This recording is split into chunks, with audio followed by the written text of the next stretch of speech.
नमस्कार बच्चों। मैं अमरनाथ झा आपके समक्ष कक्षा 10वीं का गणित का वर्कशीट संख्या 21 लेकर के उपस्थित हूँ। यह दिनांक 25 अगस्त 2021 के लिए है।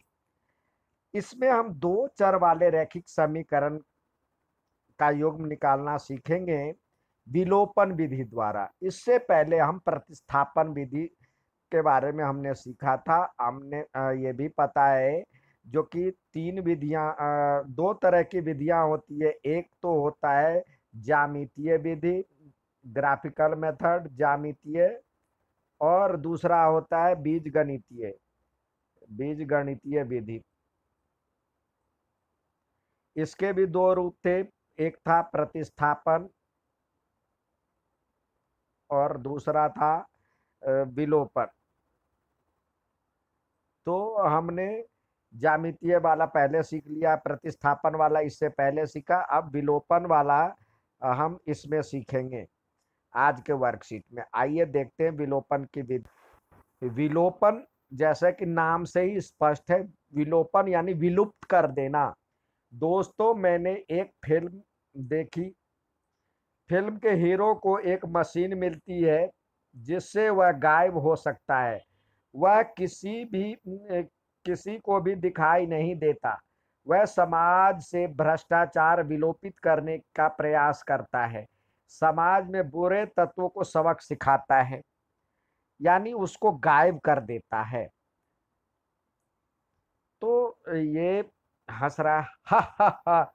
हम भी योज्य प्रतिलोम द्वारा संख्याओं को विलोपित कर सकते हैं।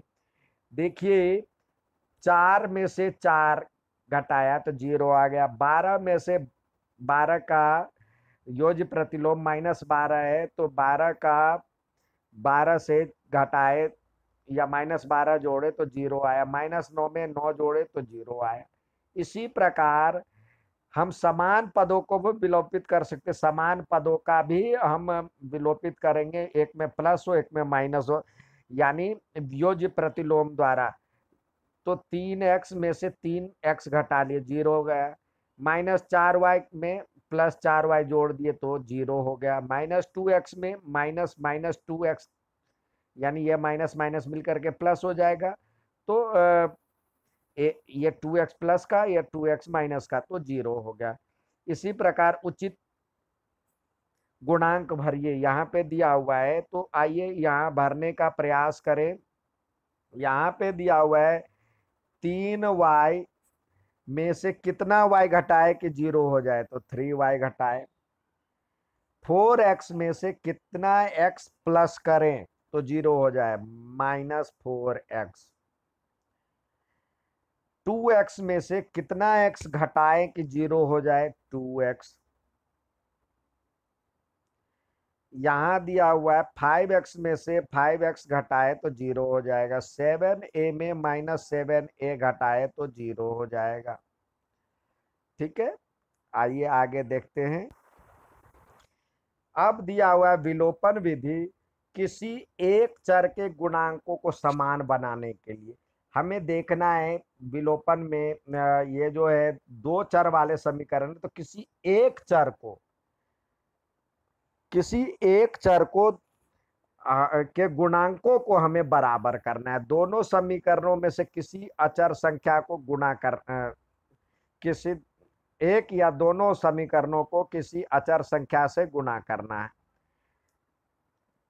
दूसरा है एक चर वाली समीकरण पाने के लिए समीकरणों को जोड़े या घटाए। अब दोनों समीकरण को जोड़ेंगे या घटाएंगे तो वो समीकरण एक चर वाले में बदल जाएगा। एक चर वाले समीकरण का चर मान ज्ञात करने के लिए हल करें। अब ये हल प्राप्त करने के लिए दी गई समीकरण में दूसरे चर का मान ज्ञात करें। इसमें याद करने के लिए दिया हुआ है समान गुणांकों वाला चर होने पर समीकरण की में गुणांक की आवश्यकता नहीं है। यदि दोनों में समान गुणांक हो, यानी 2x इधर भी 2x दूसरे में भी, तो बराबर है, उसको गुणा करने की आवश्यकता नहीं है। हम किसी भी एक अचर को विलोपित करने के लिए स्वतंत्र है। ये जरूरी नहीं है जो कि x को ही करना है या y को ही करना है, आपकी मर्जी। हम तो ये कहेंगे जो दोनों को बारी बारी से करें। यदि एक गुणांक दूसरे का गुणज है तो एक ही समीकरण का हल निकालें, गुणा करेंगे। आइए यहाँ पे दिया हुआ एक उदाहरण के द्वारा दिया गया है, तो इसको देखते हैं। यहाँ पे x की वैल्यू, एक समीकरण है ये 2x plus 3y is equal to 8, और ये 4x plus 5y is equal to 8। तो ये समीकरण एक हो गया, ये समीकरण दो हो गया। अब देखिए हम x वाला पद को गुणा कर बराबर करेंगे, तो ये दो को दो से करेंगे तो चार हो जाएगा। तो इसको हम समीकरण दो को यदि हम दो से गुणा करते हैं तो दो दूनी चार हो जाएगा। तो यहाँ पे दिया हुआ समीकरण एक को दो से गुणा करने पर x के गुणांक समान हो जाएंगे।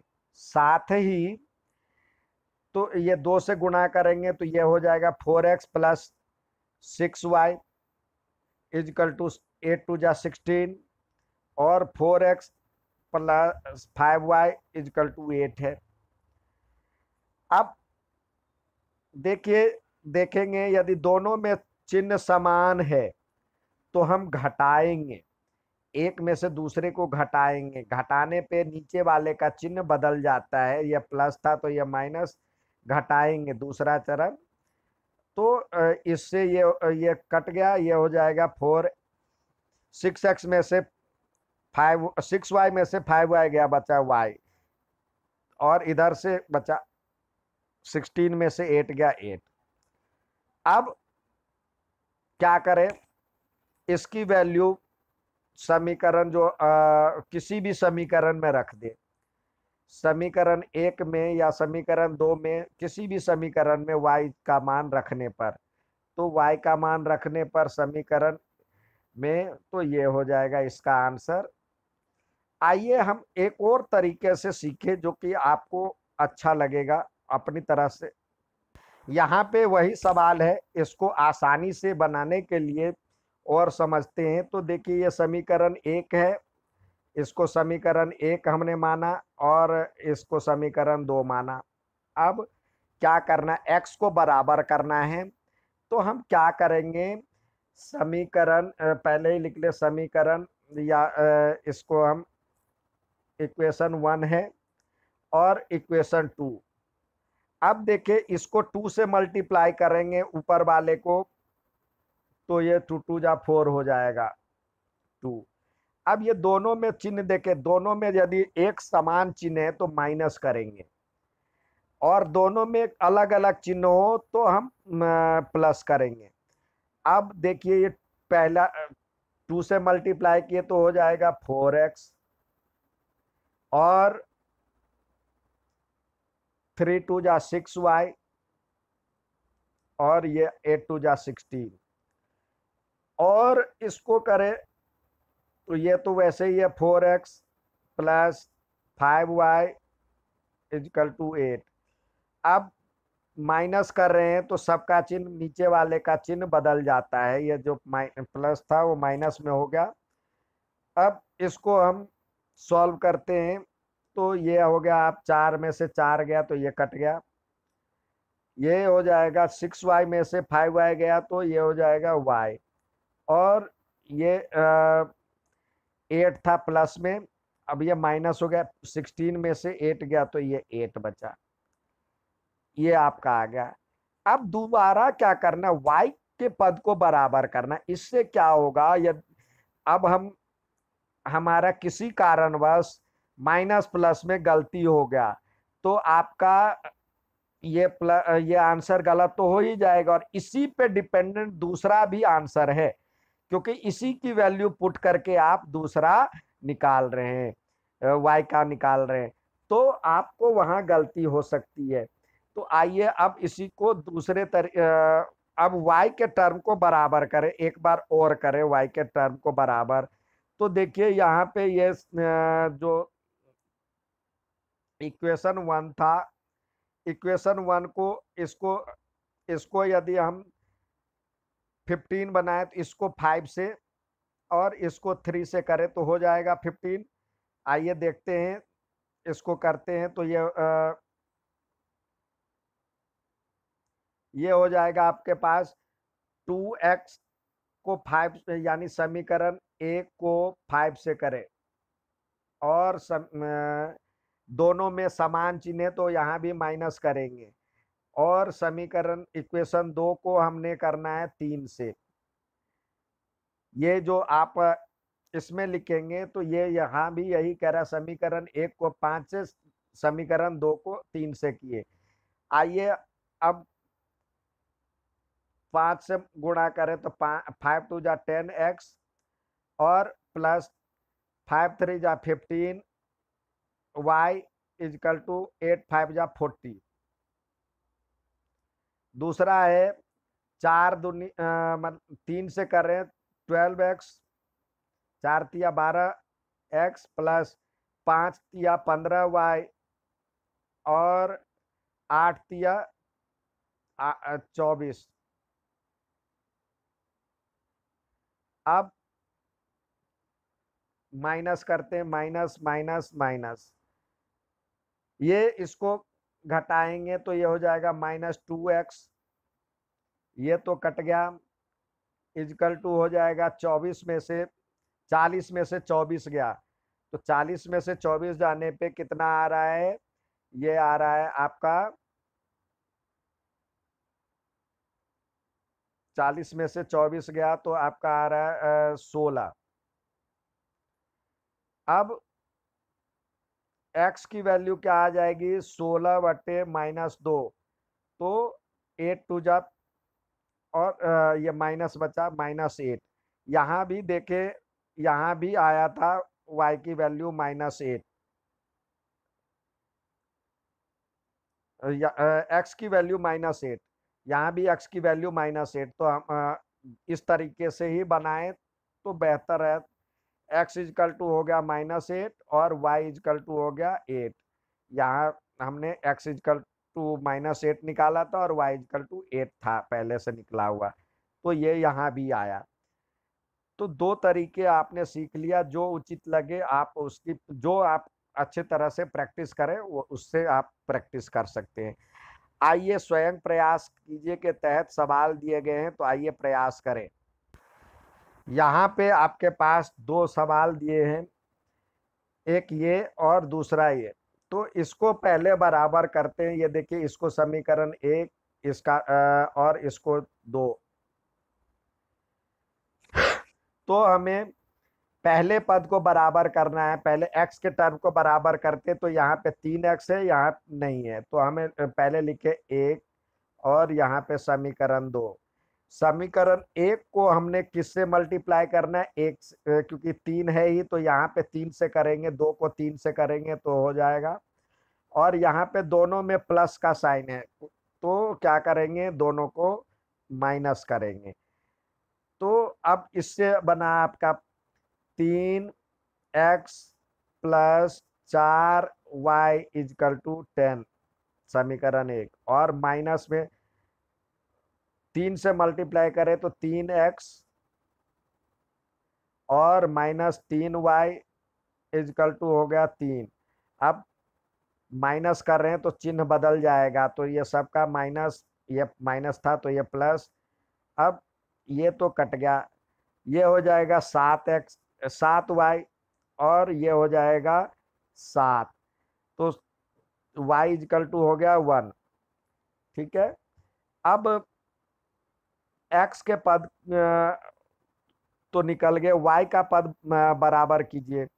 अब यहाँ पे तो 1 दिया हुआ है, 4 इसका गुणांक है और इसका गुणांक 1 है, तो इसको 4 से गुणा कर दीजिए, समीकरण 2 को 4 से गुणा कर दीजिए।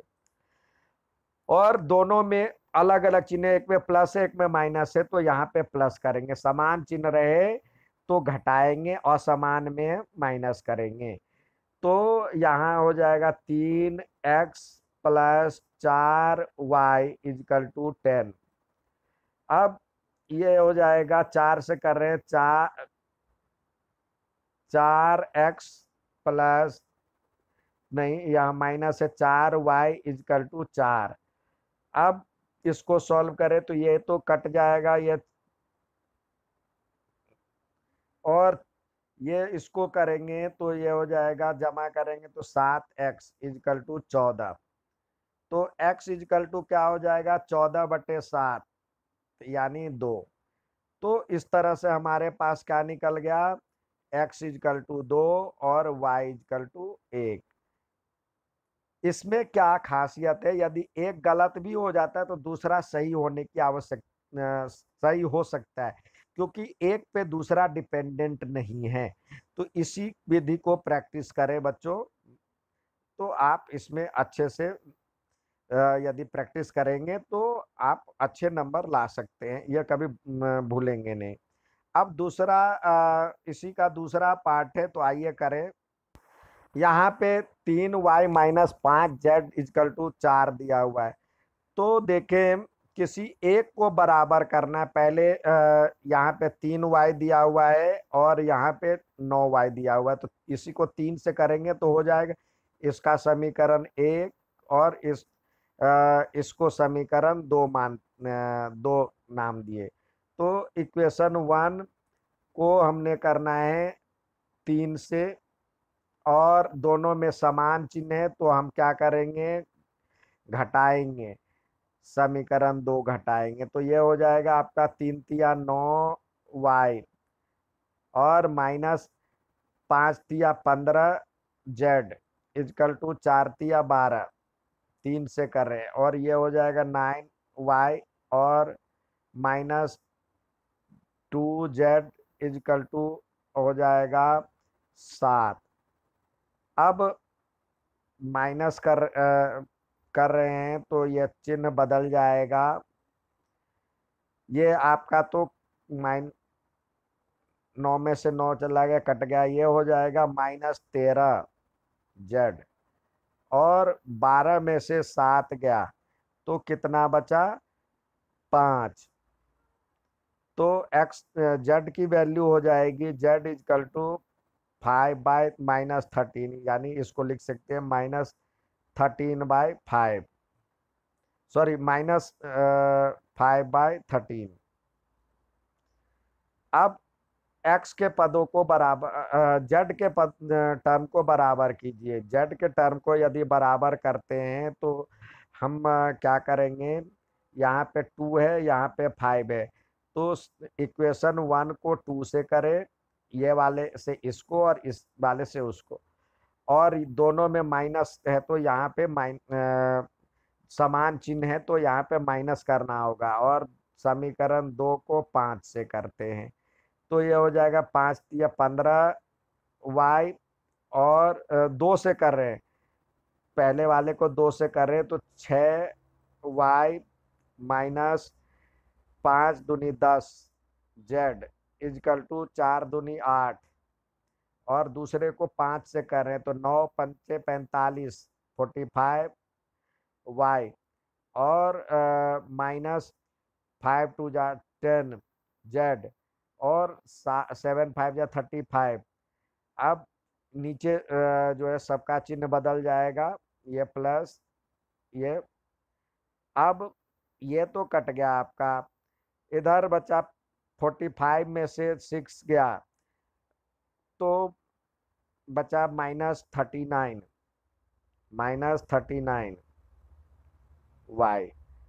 और इसमें से 35 में से 8 जाएगा तो कितना बच जाएगा, इसमें से यदि 8 जाता है तो बच जाता है 27, और ये भी माइनस का, तो y इजकल टू हो जाएगा -27/39, -39। अब ये माइनस से माइनस कट गया, और ये 3 से कट जाएगा, 9×3 = 27 और 13×3 = 39, यानी 9/13। तो इस तरह से y बराबर हो गया 9/13, और z बराबर हो गया -5/13। ठीक है, इसका ये आंसर आ गया। अब आगे देखते हैं, अगला सवाल देखते हैं। दूसरा सवाल है मीना 2,000 रुपये की राशि निकालने बैंक गई। उसने कैशियर से 50 रुपये और 100 रुपये के ही नोट मांगे थे। सिर्फ 50 और 100 रुपये के ही नोट मांगे थे। उससे कुल 25 नोट मिले। कुल कितने मिले? 25 नोट। तो मीना को 50 रुपये और 100 रुपये के कितने कितने नोट मिले? अब मान लेते हैं 50 के नोटों की संख्या x है और 100 के नोटों की संख्या y है, तो दोनों का जोड़ 25 है, तो x plus Y equal to 25 हो गया। वैल्यू में आते हैं। 50 रुपये के नोट थे तो उसका गिनती 50 मतलब कितने रुपए हुए? तो 50x हो गए। और 25 के सॉरी 100 के कितने थे? 100y हो गए। दोनों मिला करके ये हो गया आपका 50x plus 100y equal to 2,000। तो दो इक्वेशन बन गया। और x और y की वैल्यू कह रहा है, तो आप इसको समीकरण 1 मान लेते हैं और इसको चाहे तो छोटा कर सकते हैं, या नहीं तो इसको 50 से गुणा कर दे। इसमें 50 कॉमन आ जाएगा तो भी निकाल करके बना सकते हैं। और समीकरण 1 को 50 से यदि गुणा करते हैं और घटा करते हैं समीकरण 2 में, तो क्या हो जाता है? यहाँ पे 50x और minus 50y 50y is equal to 25 को 50 से करेंगे गुना तो 25 625 1250 हो जाएगा। और यहाँ पे करते हैं 50x और प्लस 100y था इजकल टू 2,000। अब माइनस कर रहे हैं तो चिन्ह बदल जाएगा नीचे वाले का। तो आपका ये तो कट गया, इधर बचा -50y।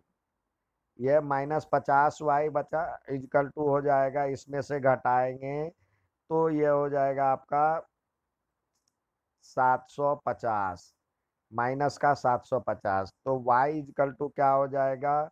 -750 बटे में यहाँ पे -50। 50 को करते ये 0 से ये 0 गया, ये 15 पिछे 75, तो इसकी वैल्यू आ गई 15। चाहे तो समीकरण 1 में रख करके बना सकते, नहीं तो अब y के पदों को बराबर कीजिए। y के पदों को बराबर कीजिए तो यहाँ पे अब फिर करेंगे समीकरण 1 को 100 से करेंगे गुणा, और समीकरण और दोनों में समान चिन्ह है तो घटाएंगे तो समीकरण 2 घटाएंगे तो क्या हो जाएगा? देखिए यहाँ पे x plus Y equal to 25 है, तो यहाँ पे हो जाएगा 100x plus 100y is equal to 25 को 100 से करेंगे तो 2,500। और यहाँ पे तो वैसे ही है 50x और प्लस 100y इजकल टू 2,000। अब माइनस करेंगे तो चिन्ह सबका बदल जाएगा। ये तो आपका कट गया, इधर बचा 50x और ये बराबर में हो जाएगा 500।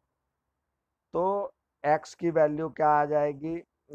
x की वैल्यू आ जाएगी 500 बटे 50, तो ये हो गया 10। तो x बराबर में 10 और y बराबर में 15। लेकिन हमने x किसको माना था? 50 के नोटों की संख्या। ऐसे सिर्फ x और y में दे देंगे तो आपका आंसर तो बन गया, लेकिन नंबर पूरे के पूरे नहीं मिलेंगे। तो आपको जिस तरह से पूछा जा रहा है तो लिखेंगे 50 के नोटों की संख्या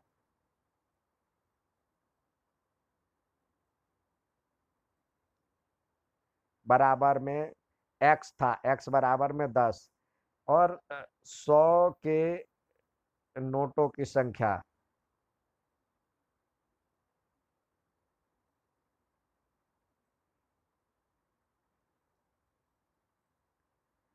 यहाँ पे y की वैल्यू कितना आया था 15। ये इस तरह से आंसर लिखेंगे। ये आंसर लिखने के भी नंबर हैं। उम्मीद है आपको समझ में आ गया होगा। अच्छा लगे तो लाइक और सब्सक्राइब जरूर कीजिएगा। धन्यवाद।